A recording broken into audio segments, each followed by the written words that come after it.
Hare Krishna, muy buenos días. Nama Om Vishnupadaya Krishna Prestaya Bhutale Srimate Bhaktivedanta Swaminiti Namine Namaste Saraswate Deve Gauravani Pracharine Nirvisesa Sunyavadi Pachatya Deshatarine Chaitra Krishna Chaitanya Prabhu Nityananda Sri Advaita Gadadhara Srivasadi Gaura Bhaktavrinda Hare Krishna, Krishna Krishna, Hare Hare, Hare Rama, Rama Rama, Hare Hare. Hare Krishna reiterados. Qué maravilla poder tener de alguna forma el ánimo cada día de querer escuchar o querer hablar o querer al menos recordar algo siempre relacionado con la suprema personalidad de Dios y con el maravilloso amor que desde todos los tiempos el Señor ha expuesto hacia toda criatura que se encuentra especialmente vagando por el ilimitado océano de la conciencia material, donde los oleajes de las circunstancias, sean de un tipo o de otro, siempre están golpeando. El océano de la existencia material, el océano de la vida cotidiana, en cualquier época, en cualquier creación, en cualquier universo, nunca es lineal, o sea, nunca es como un lago Pacífico. Por muy buenos que sean los tiempos, siempre existe algún tipo de perturbación, ya sea a nivel de la forma física, ya sea a nivel de la forma mental, ya sea a nivel del contexto social, del contexto familiar o de simplemente el contexto natural. Porque esa es la propia naturaleza. El océano de existencia material es una construcción muy compleja que es el resultado de la confluencia de las modalidades de la naturaleza o fuerzas subyacentes, así como la combinación y permanencia de esa combinación de diferentes elementos también de naturaleza material, comenzando por la sutil y volviéndose burda o manifiesto de manera burda. Por tanto, eso significa que la existencia material o la creación material necesita de un esfuerzo constante para ser mantenida, pero en ese esfuerzo constante para ser mantenida hay también un conjunto de fuerzas que están pulsando para desintegrarla. Entonces eso hace que la propia creación material sea inestable por naturaleza. Tener el sueño, la ilusión de estabilidad, de vida estable, de condición alegre estable, de condición pacífica, sin temor a que se desvanezca, eso es ilusorio. No hay forma. Los científicos materialistas, ignorando o prescindiendo o desdeñando las cuestiones espirituales, están tratando de resolver ese asunto. Vamos a ver si creamos un mundo donde todo sea estable, un mundo donde no hay forma. Porque así interminablemente lo único que están intentando es tratar de ir resolviendo todos los problemas que se van presentando o ir creando diferentes formas de protegernos de ella. Pero ya la forma de manifestación de la vida en este mundo ya es un problema en sí misma. Entonces, qué afortunado el hombre, el ser humano todo, cuando descubre ese hecho y después de reflexionar mucho se da cuenta de que no existe, de que esa no es la solución. La solución está entonces en transitar, ya que estás en existencia material, transitarla de la mejor forma posible desde el punto de vista de simpleza. No generar más complejidades, no generar más asuntos pendientes para el mañana, sino dentro de lo posible desde la simpleza y al mismo tiempo reflexionar y dirigir nuestra atención y nuestra capacidad reflexiva hacia la ruta de salida definitiva. No mitigar un problema u otro, sino cómo ya puedo yo colocarme fuera de toda posibilidad de problema u oleaje que siempre de una forma u otra está presente en el mundo material. Y qué maravillosa también e inteligente, afortunada la criatura cuando, movida por este propósito, descubre una buena noticia, y esa buena noticia es que eso puede conseguirlo en la medida que su mirada toda va devolviéndose hacia el reposo, hacia la morada, que significa la presencia veraz, la presencia real, la presencia siempre estable y dichosa de el Señor Supremo. Y entonces cuando el deseo de conocer de Él y el deseo de escuchar sobre Él y el deseo de recordarle va siendo latente y cada vez más presente y fuerte en nuestro corazón, entonces va girando el vehículo de nuestra vida, va girando nuestra orientación y reenrumbamos nuestros pasos. Deja el ser humano y deja la criatura de luchar contra viento y marea y simplemente se queda quieta en ella misma y busca, en vez de fuera, busca dentro la puerta de salida. Si vemos una casa o una construcción en el mundo material, es fácil comprender que siempre la puerta de salida va a estar fuera, o sea, da para afuera porque es la puerta de salida. Pero también podemos comprobar a ciencia cierta que cuando usted sale por esa puerta, no es que abandonó las situaciones difíciles, es que simplemente está accediendo a otro espacio más grande que le llama vida exterior, donde hay otros tipos de situaciones difíciles. Entonces, en este caso, la puerta de salida no se encuentra hacia afuera, la puerta de salida se encuentra hacia adentro. Debe de emprender el ser humano el camino emprendido hace mucho tiempo, pero muy demorado, debido a la inconstancia y a la niebla.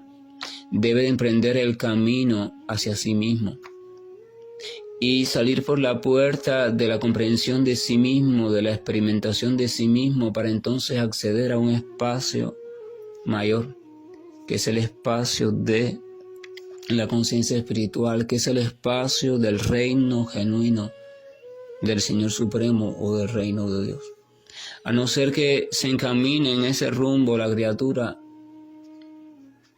todo será no más que un conjunto de pasos desacertados, con siempre algún tipo de resultado lamentable en una u otra manera.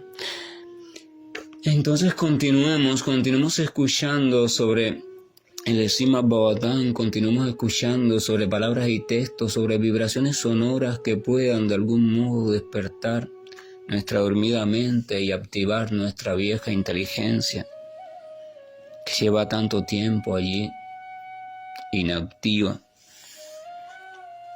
con la esperanza de que después de todo eso pueda también irse prendiendo el fuego del deseo de encontrar y servir conscientemente y amorosamente a Dios. Estamos en el capítulo número 9 y vamos a comenzar el texto número 44. Ya Bhishmadeva abandonó el cuerpo después de, para nuestro beneficio y el de todos los presentes en aquel momento, es citar una serie de episodios donde el Señor Krishna, donde él recordaba que el Señor Krishna se le presentó de modo tan magnífico. Bhishmadeva dio el ejemplo de cómo ha de morir el ser humano elevado que aspire a no continuar en este ciclo de nacimientos y muerte, ha de morir absorto amorosamente en el Señor.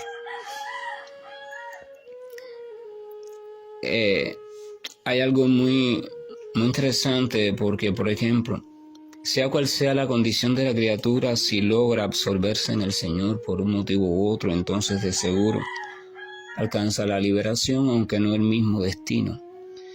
Las grandes personalidades demoníacas que eran contrarias al Señor Krishna y que eran completamente ateas y que estaban atemorizando a todas las demás criaturas, ellas estaban también absortas en el Señor Krishna, pues su propio odio, su propio temor, incluso su propia envidia sobre o hacia el Señor Krishna les hacía estar absortos. Aunque no quisieran pensar en Él, siempre estaban pensando en Él.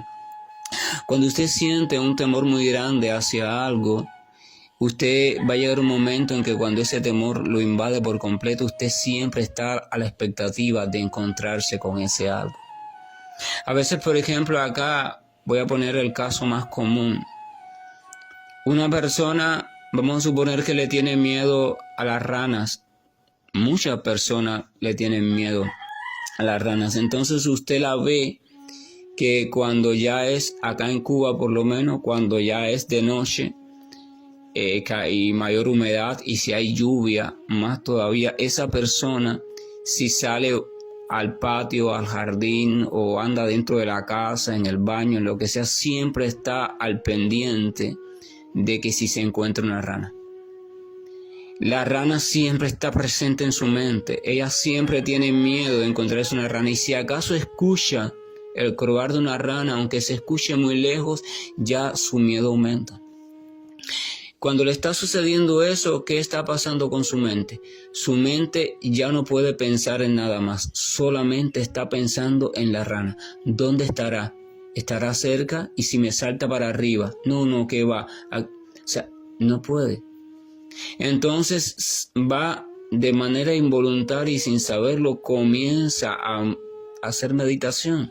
Está meditando en la rana, pero desde un sentimiento de temor. Pero el punto es este: su mente está siendo atraída hacia la rana, pero por el temor. Y entonces se está absorbiendo en el temor a la rana. Lo mismo pasa con la ira. Cuando alguien siente mucha ira, mucho genio, mucho odio hacia alguien y está muy molesto, aunque quiera, no puede dejar en ese momento de pensar en la otra persona, o en lo que le pasó, o en lo que le hicieron, o en lo que le dijo. Es el mismo fenómeno. La mente y la atención de esa persona es completamente absorbida, es arrastrada por el sentimiento de odio y de ira. Significa que también es arrastrada de forma natural hacia un estado de concentración de la atención o meditación involuntaria en aquello que tanto le ha encendido el coraje. Lo mismo pasa con el sentimiento de envidia.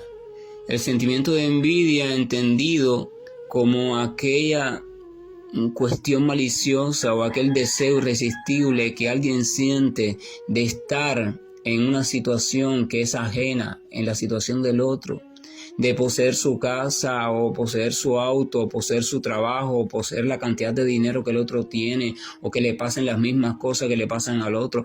Ese sentimiento, cuando se vuelve realmente firme en la vida de alguien, ese alguien no puede pensar en nada más.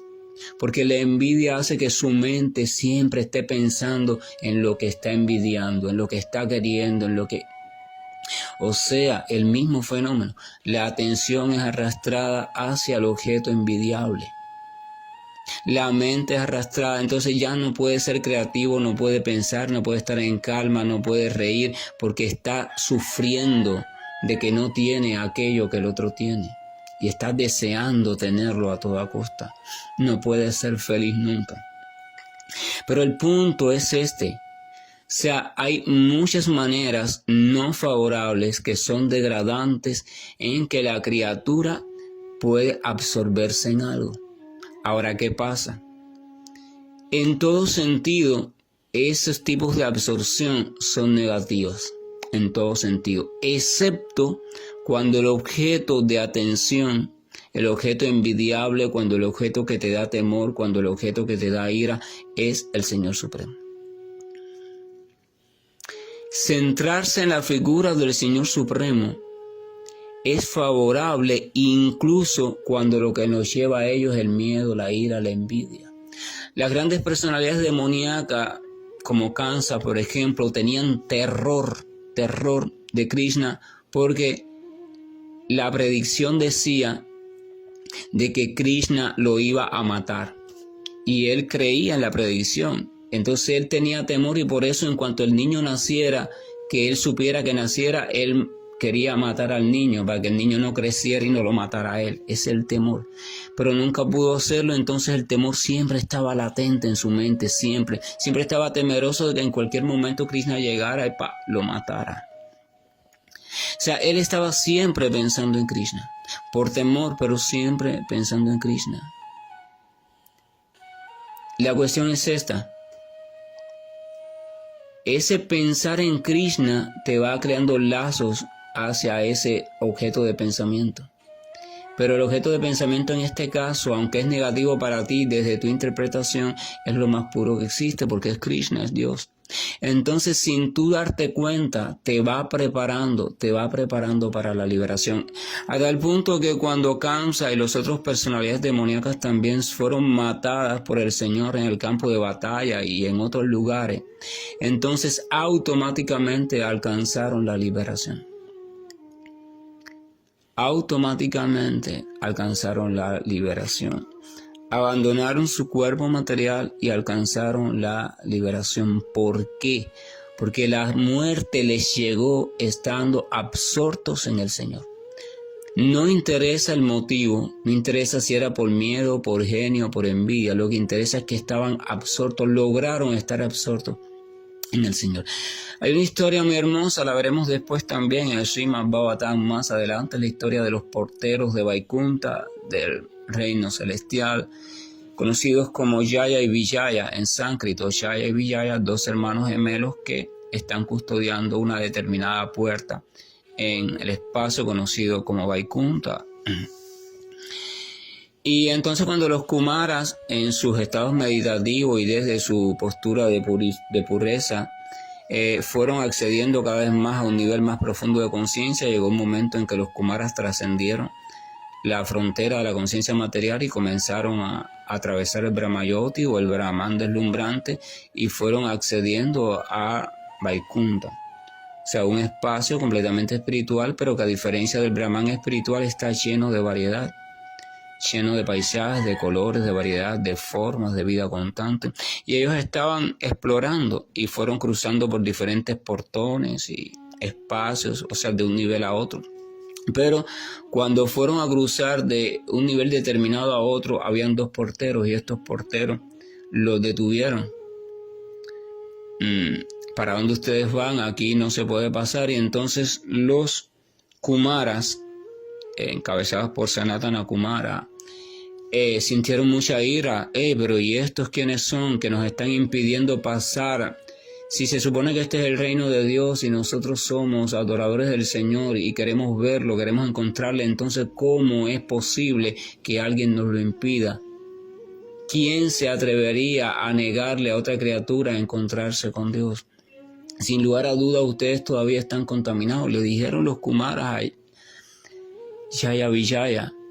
Y entonces se armó cierta discusión porque los porteros no querían que pasaran y ellos querían pasar, y en esa algarabía el Señor, que todo lo sabe porque está en el corazón de todos, se presentó en la forma de Narayana, majestuoso, deslumbrante, hermoso, glorioso, risueño, atractivo, seductor, y la discusión se acabó, no por temor al Señor, sino porque los Kumaras se quedaron extasiados. ¡Wow! ¡Qué belleza! Los Kumaras hasta ese momento no habían visto nunca en persona a la suprema personalidad de Dios y ni siquiera tenían la noción certera de que existiera. Ellos pensaban, como yogis meditativos al fin, que la visualización de aquella imagen que le indicaron que visualizara a su padre Brahma, de 4 brazos, muy risueña, de color azul, celeste, era simplemente un truco para centrar la mente. Pero que lo que existía realmente era el Brahman impersonal, la verdad absoluta que no tiene forma y que uno le da esa forma para centrar la mente. Ese era su tipo de pensamiento. Y debido a ese tipo de pensamiento, ellos pensaban entonces que Vaikunta era simplemente una ilusión de la mente y construida del Brahman, de la sustancia impersonal. Por tanto, ellos sí estaban ahí explorando, pero para ellos simplemente estaban haciendo un juego de meditación donde estaban divisando, mira qué hermoso es este cuadro mental que llaman Vaikunta. Pero cuando el Señor aparece, la presencia viva, la fuerza de la propia presencia de Narayana, les hizo ver, pensar, espérate un momento, porque esto que estamos viendo, aunque pensamos que es una ilusión mental, una forma transitoria y temporal de la verdad absoluta, parece que no. Aquí hay algo, hay algún tipo de fuerza o sustancia, algún tipo de encanto en esta figura, algún tipo de vida innegable, algún tipo de realidad absoluta que no podemos explicar, pero aquí está. O sea, esto no es una proyección, esto no es una ilusión, esto es una presencia real que nunca deja de ser. Entonces el punto es este, que después que le cuentan el incidente al Señor, el Señor se lamenta, le pide disculpas, disculpen a mis porteros porque ellos han cometido sin duda alguna un error con ustedes, pero ese error es mío porque esos porteros, yo soy responsable de ellos, ¿verdad? El Señor siempre así, todo asumiendo las culpas de todos, aunque no tiene culpa de nada.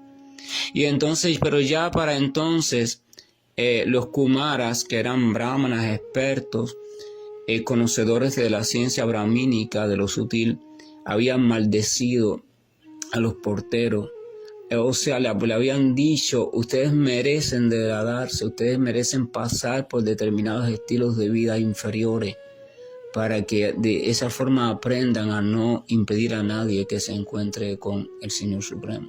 Ya eso lo habían dicho, lo habían decretado. Ya el Señor, porque el Señor nunca viola la palabra de su devoto, el Señor no dio marcha atrás a eso. El Señor simplemente le dijo, perfecto, comprendo que es totalmente justo que ustedes hayan decretado eso para la enseñanza a Yaya Vijaya y para perfeccionarlos, pero por favor, permitan que el castigo suceda de tal modo que sea siempre para beneficio de ellos, o sea, que reciban real beneficio durante ese tiempo de supuesto castigo, y que durante el tiempo que estén en ese castigo siempre estén pensando en mí por la fuerza del odio. O sea, Yaya Vijaya el castigo fue que ellos tenían que encarnar en el mundo material por 3 vidas consecutivas como 2 personalidades muy demoníacas. Y bueno, así sucedió, y ya hasta que a la 3ª vida ya terminaron con eso y volvieron a su posición original de porteros, pero más avanzados. Pero el punto es este, el Señor dice, permitan que durante el castigo ellos siempre estén pensando en mí, siempre estén absortos en mí, movidos o motivados por el odio, por el miedo, por el temor hacia mí.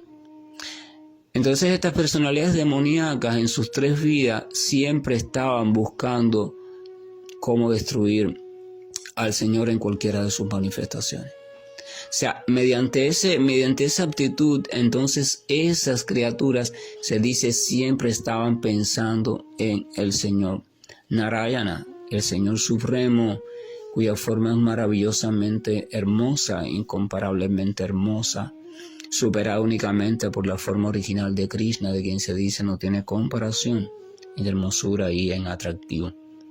Entonces, qué virtuoso, las 3 personalidades demoníacas, aún movidos por el odio, lograron algo que la mayoría de los supuestos religiosos, de los supuestos entregados, de los supuestos que alardean de yo sí tengo fe, ni siquiera están cercanos a lograr.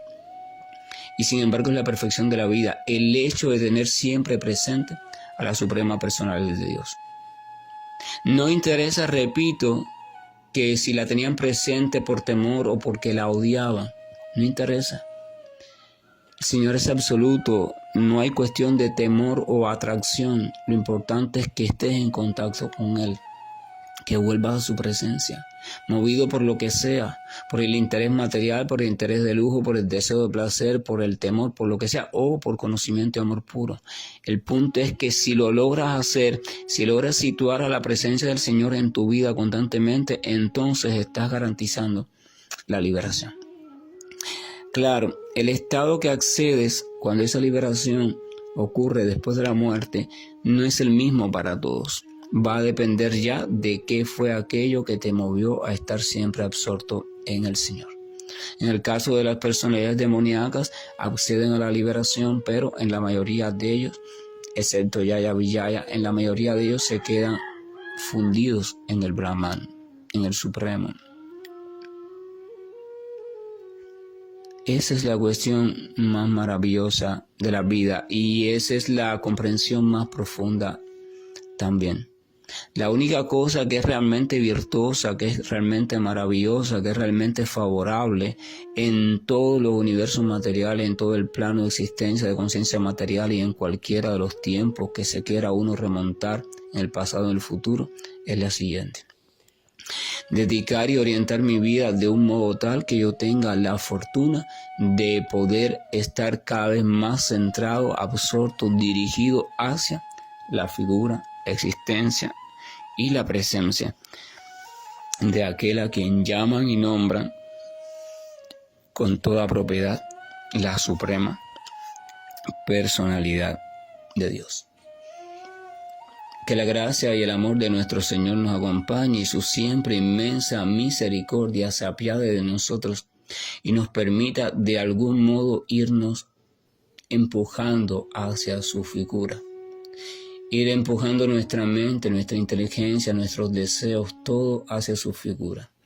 En consecuencia, que nuestra personalidad, por sus propias tendencias, de un modo u otro, también encuentre rumbo o enrumbe sus pasos hacia el Señor. Virtuosa y maravillosa es la vida de aquel que se vaya absorbiendo en el Supremo, aun cuando en un principio esté movido por aparentes cuestiones impuras. Aún lo más impuro se convierte en lo más puro cuando eso impuro está en relación genuina con el Señor verdadero. Y en virtud de esa relación, lo impuro se va perdiendo y solo lo puro y real va quedando en el corazón de la entidad viviente. Hare Krishna, buen día, y estoy finalizando la llamada.